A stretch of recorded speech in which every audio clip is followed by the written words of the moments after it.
Opening greeting. Foul spirits be gone. All safe and sound.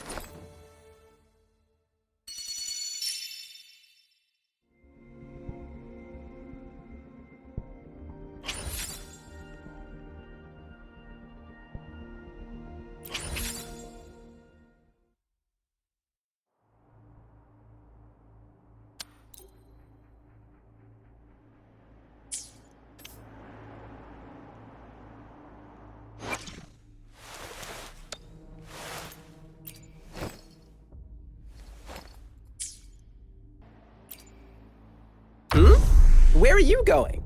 Count me in.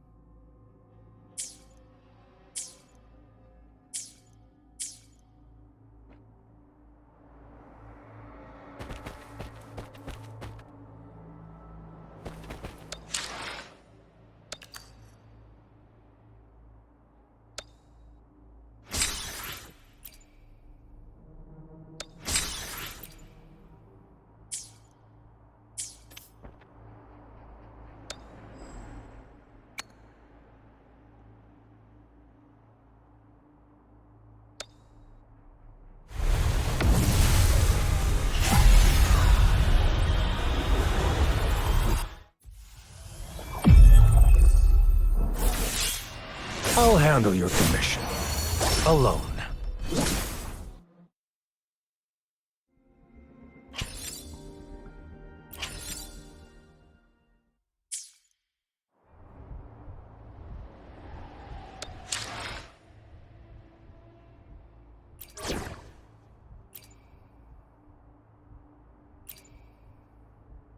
You should have the payment ready by now.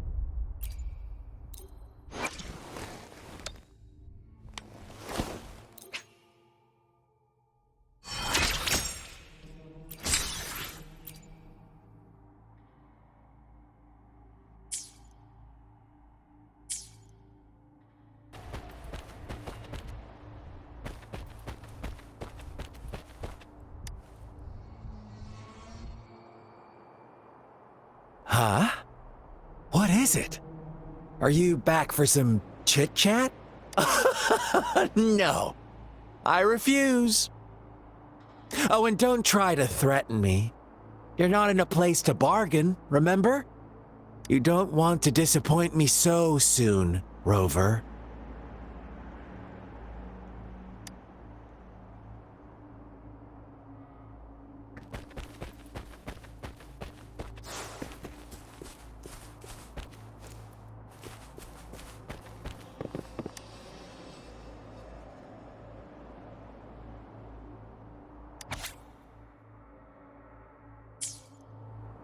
Our story begins here. Once upon a time, in a peaceful village, lived a flock of carefree lambs. In the day, they toiled for food, and when evening fell, they sought refuge from the looming threat of wolves.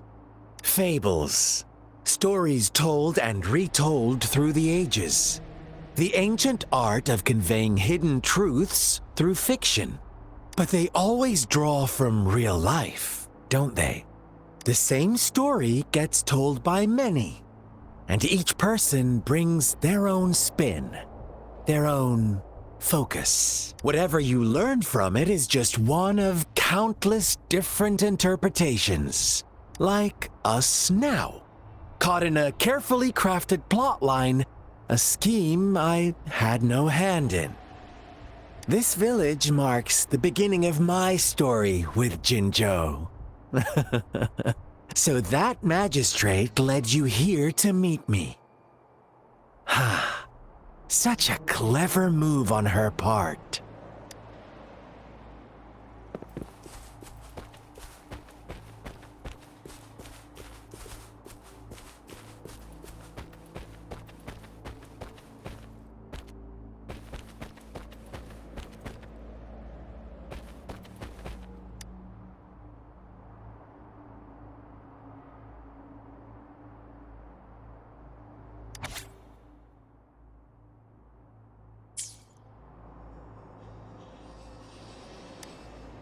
One day, a shepherd visited the village. The shepherd brought them promises of abundance and protection. The lambs, drawn in by his words, soon lived in comfort and security. Nope, quite the opposite. The shepherd's arrival is only the beginning. With a wave of his hand, the shepherd could grant their every wish. His flock obeyed, bowing their heads, pleading for better food and shelter. They no longer had to struggle for survival, as their once meager lives were replaced with endless luxury. The flock worshipped their shepherd-turned-god, praising him and holding him in the highest regard. What's wrong?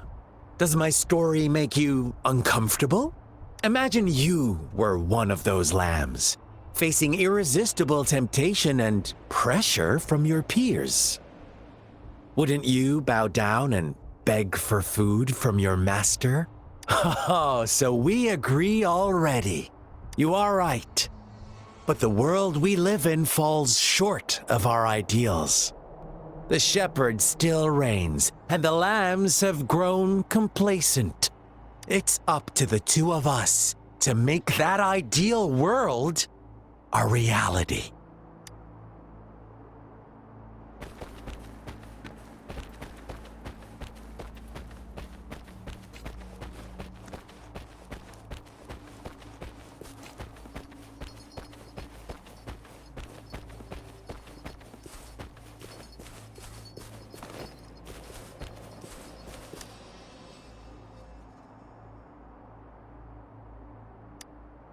The lambs reveled in endless bonfire parties, celebrating their new god every night, except the one little black lamb.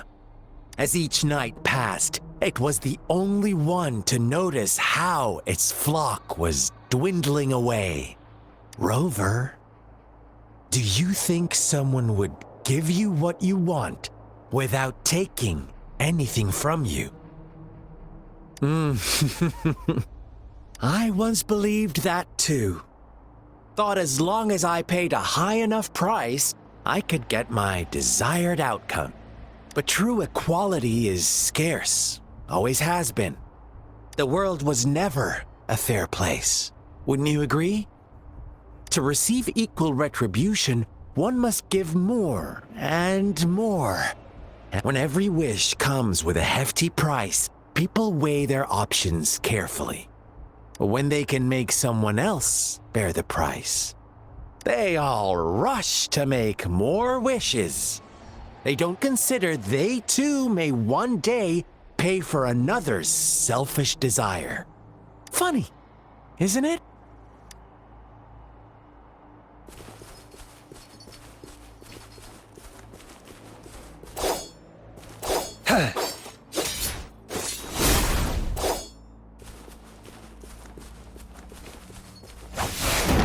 That's curtains for ya.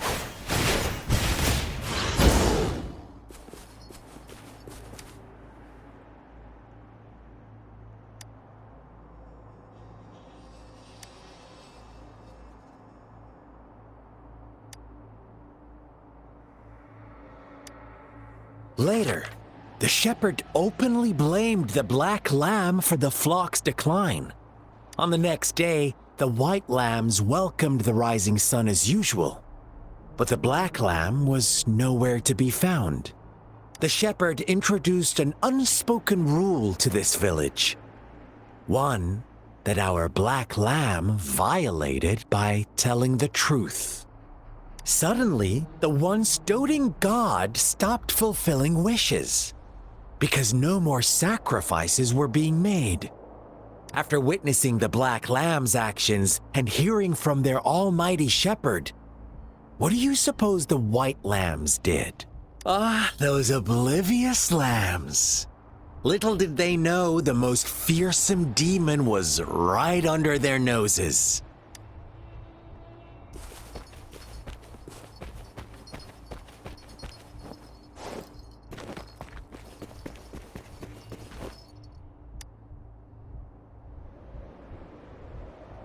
Well done. You didn't let any details slip. Now, I wonder, what is your takeaway from this story? Answer me and I'll reveal the truth of what happened. Who was the real culprit behind the diminishing number of lambs?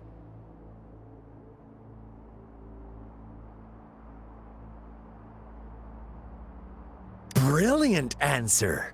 You saw past the obvious. The true culprit was not the shepherd, but the white lambs who chose to follow his rules. The shepherd never forced them into anything. He merely presented a choice, a possibility. No one would have been killed if they simply refrained from making those wishes. Their greed and indifference were the cause of it all. Now, my second question. What price did the lambs pay for their wishes?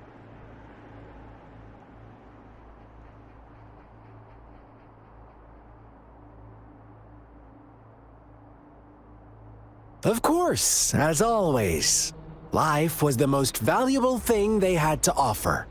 Here's my final question. What happened to the black lamb? Don't rush, Rover. Take your time. What is the truth you've uncovered?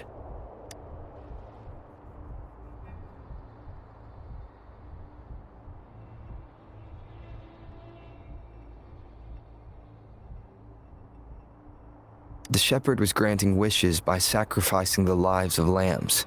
The flock never found out about it. Someone came to their rescue, and they all made it out alive. Really? Oh, you're such a good little lamb. So innocent, so sweet. Do you really believe a hero would show up and save the day?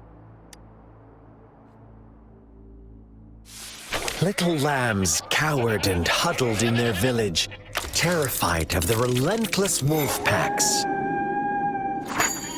Until a shepherd arrived, bearing the gift of wishes and providing shelter and sustenance. Slowly, the shepherd gained control over the flock, and the lambs lived contented lives. But this is not the end of our story. The shepherd found the solitary black lamb in his flock and offered to grant any wish it desired. In exchange, he wanted one of its companions as a sacrifice. The black lamb refused, and it was shunned by its flock, left without shelter or sustenance. After the black lamb's exile, more lambs continued to vanish.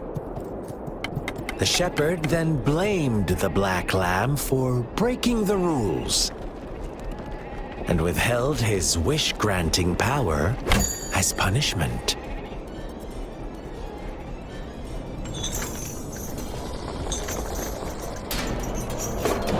From the very beginning, the lambs knew the risk of making wishes.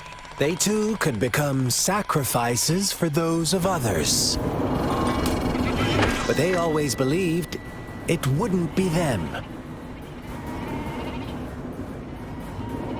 Meanwhile, some lambs reasoned that since they had already risked being sacrificed for someone else's wish, it was then only fair to pass on that risk for a chance at fulfilling their own desires. And so they continued to play the game.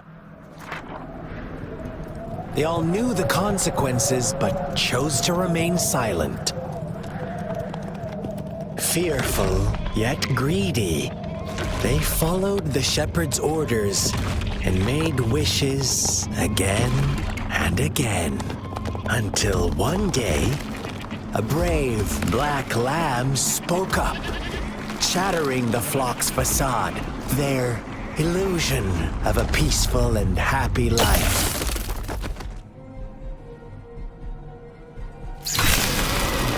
The black black lamb got in their way, and that of the shepherd's greedy pursuit, sparking hatred in their hearts. Suddenly, they could no longer ignore the blood and ashes of past sacrifices littering the ground.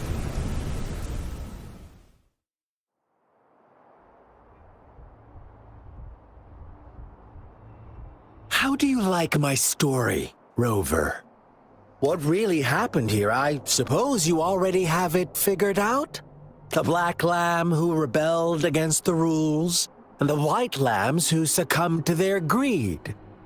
The innocent maiden sacrificed, and the villagers who turned on each other in a ruthless frenzy. They had it coming. All the shepherd had to do was execute the rebel. That's how he kept the flock in check and maintained the status quo. Fun answer, but no. Not even close. I was never the shepherd. Never will be. You and I, we are the black lamb. The one who breaks the rules. Interesting, Rover.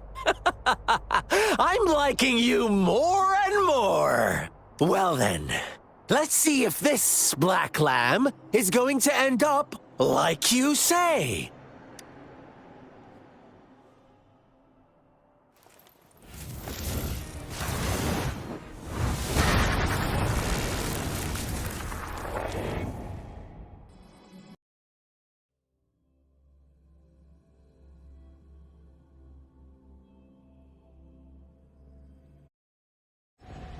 It is natural to feel dreadful of the unknown.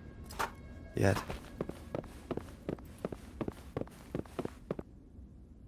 welcome to the realm of endless chaos. Now is your time to think, Rover. What is the right path to take?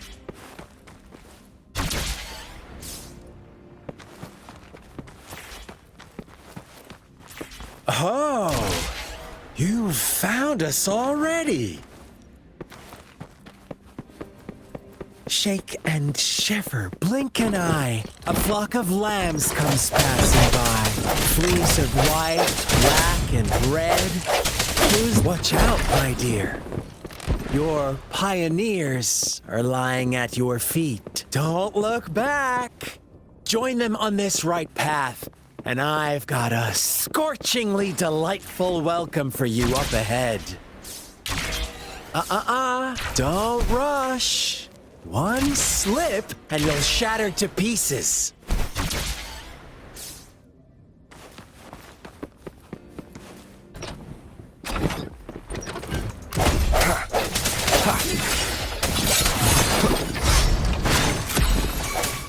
one with the sound. Such speed.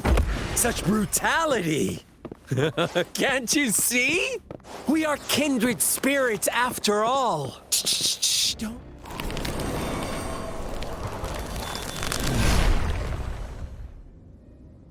Tell me, do you want to be the rule-setting shepherd or the rule-breaking black lamb? If a sane person manages to survive in a realm of lunatics, would you call them the last one of reason? Or the sole apostle? Think about it! The shepherd is not the preordained embodiment of truth. Once he is gone for good, the black lamb can reclaim the trust of its herd. Then, eventually, there will be none left to be victims or oppressors!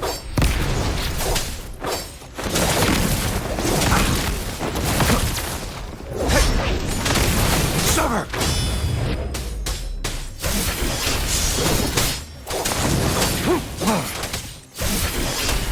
All is fair in war.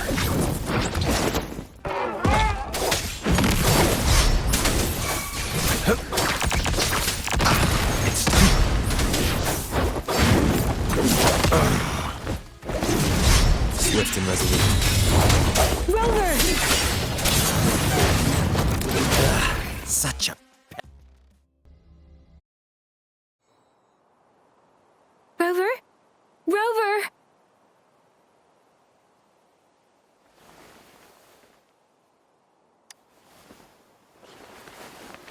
I shattered Scar's illusion. That should have injured him. Oh! Should I thank you for showing me mercy? Stay away from him!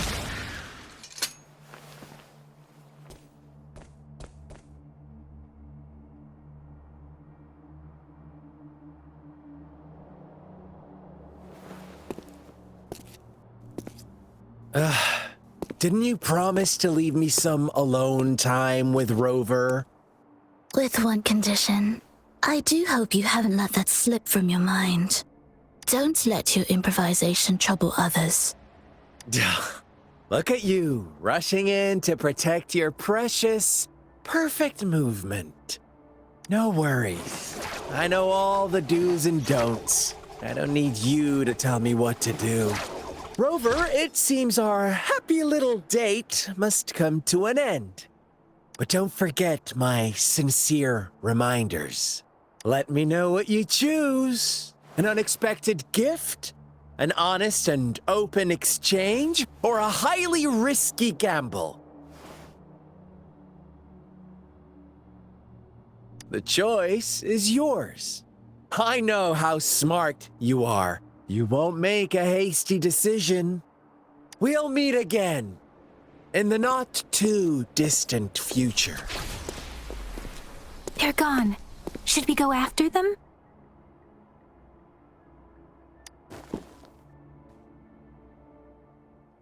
Scar's resonance abilities appear to involve teleportation and the manipulation of space. He trapped me in confinement, and I could only sense that it wasn't far from here. It took me some time to break that barrier. Sorry, Rover. If only I could have reached you sooner.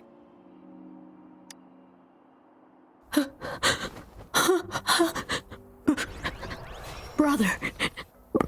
Huh? Why are you here, little one? I've never seen any tacit discord display such vivid emotions. The brother had mentioned. Could it be?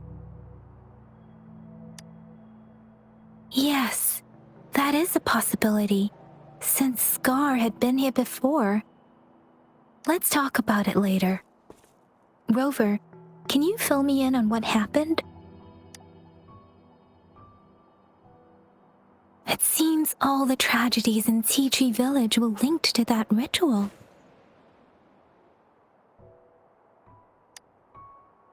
Making up stories based on real life to support his twisted beliefs? That does sound like something he might do. We cannot take his words for granted. Now, we must locate where the ritual took place and see for ourselves.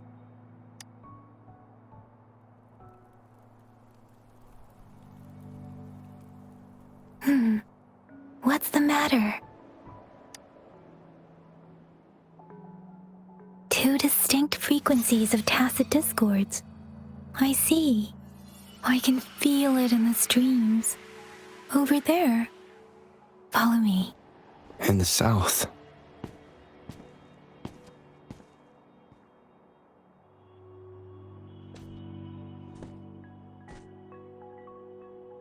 They are unharmed. Please rest assured. As you anticipated, Scar did not try to kill them. Yes, I stayed out of it like you asked. Is everything all right on your end? Please be sure to stay safe, my lady.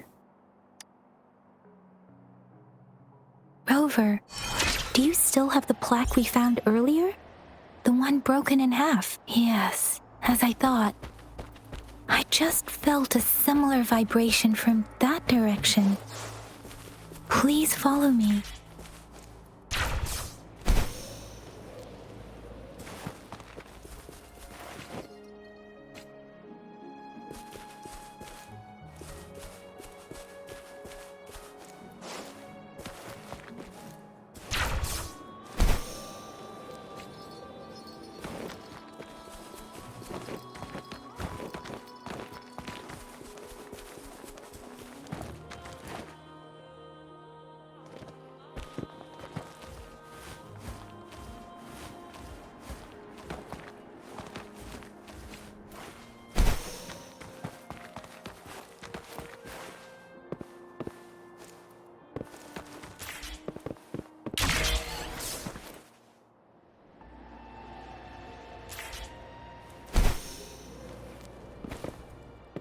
It's the missing half.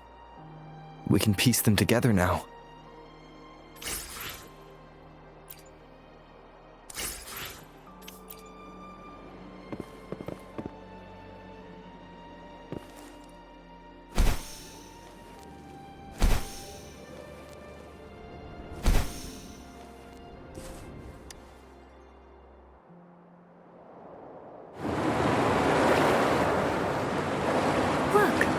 The water is going down.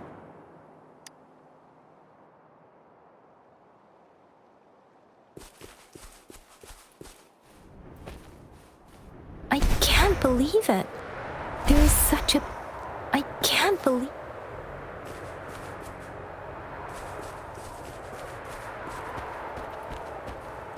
I can't believe it. There is such a big opening down here. How odd.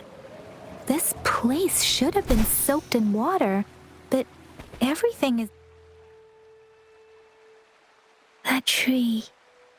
It's stunning. It's almost eerily enchanting. Please, save us. Are you trying to tell us about something hidden here?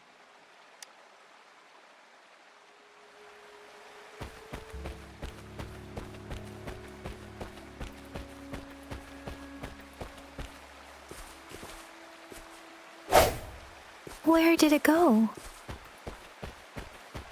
Oh, is that a diary?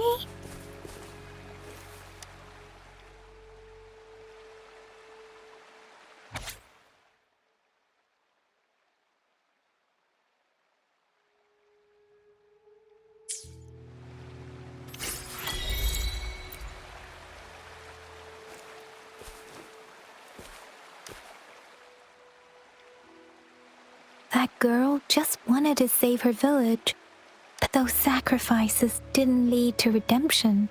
I guess the tacit discord we saw stayed here to convey her last wishes. Please excuse me. It's getting a bit too cold here. Can we head back now?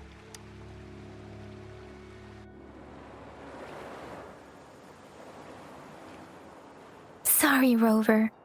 I didn't feel comfortable down there.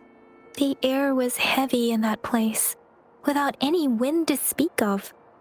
But I could still feel so many emotions and desperate cries for help. I couldn't handle it. The villagers were a complex mix of emotions. Hope, resentment, and despair. And as I read the diary, I could feel the intense sorrow and longing of its owner. What was the diary's owner longing for? Was it the peaceful life she once had? Or did she miss her only family? The person who pushed her towards such a tragic end? My apologies. I got lost in thoughts again. I wish I could say such tragedies won't happen again, but I still lack the confidence to make that claim. It was tragedies like this that made me want to become an outrider.